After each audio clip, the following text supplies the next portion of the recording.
আমি পাগল হয়ে গেছি বাবা, আমি পাগল হয়ে গেছি।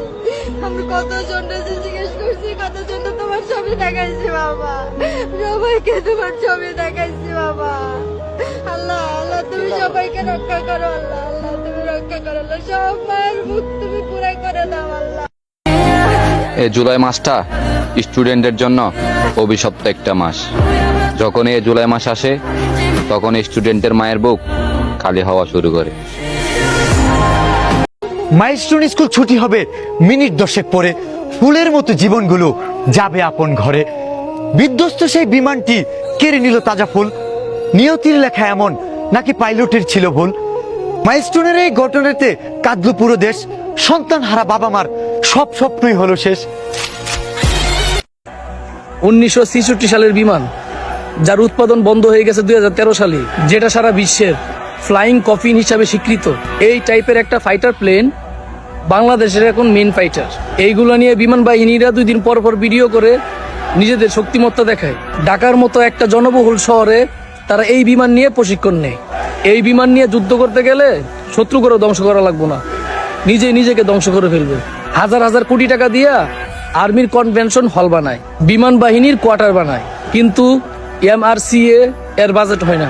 এই দেশে আপনি আপনার ঘরেও নিরাপদ না, সামরিক বাহিনী আপনাকে কি নিরাপত্তা দিবে? আজ বাংলাদেশের মর্মান্তিক প্লেন দুর্ঘটনায় নিহত সকলের প্রতি গভীর শোক ও সমবেদনা জানাচ্ছি। এই কঠিন সময়ে তাদের পরিবার ও পরিজনদের প্রতি আমাদের হৃদয় নিংড়ানো প্রার্থনা। যারা আহত হয়েছেন তাদের দ্রুত আরোগ্য কামনা করছি, আর যারা নিহত হয়েছেন আল্লাহ যেন তাদেরকে জান্নাতবাসী করেন, আমিন। একটু পরে মার কুলে ফিরে যেত, বিমান দুর্ঘটনায় সে আগুনে পুড়ে গেছে। সবাই তাদের জন্য দোয়া করেন, আপনার রক্ত দেয়া একটু পাশে থাকেন।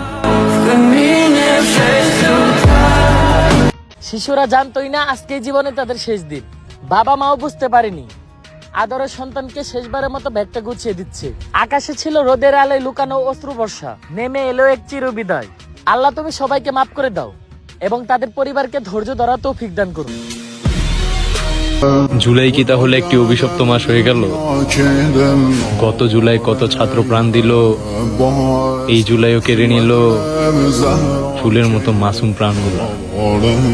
গত জুলাইও মায়ের কোল খালি হলো, এই জুলাইও মায়ের কোল খালি হলো।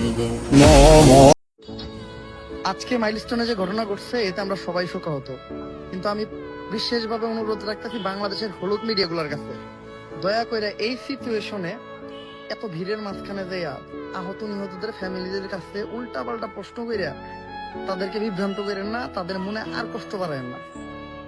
আপনাদের সামান্য একটা ভিউয়ের জন্য তাদেরকে ব্যবহার করেন না। এই দেশে অনেক আউটফল নিউজ আছে, আপনারা তাদের কাছে যান। আমাদের বাংলাদেশের বড় বড় মিডিয়ারা এই নিউজটা খুব সুন্দর করে কভার করতেছে, আপনাদের যা ইন্টারফেয়ার করার কোনো দরকার নাই।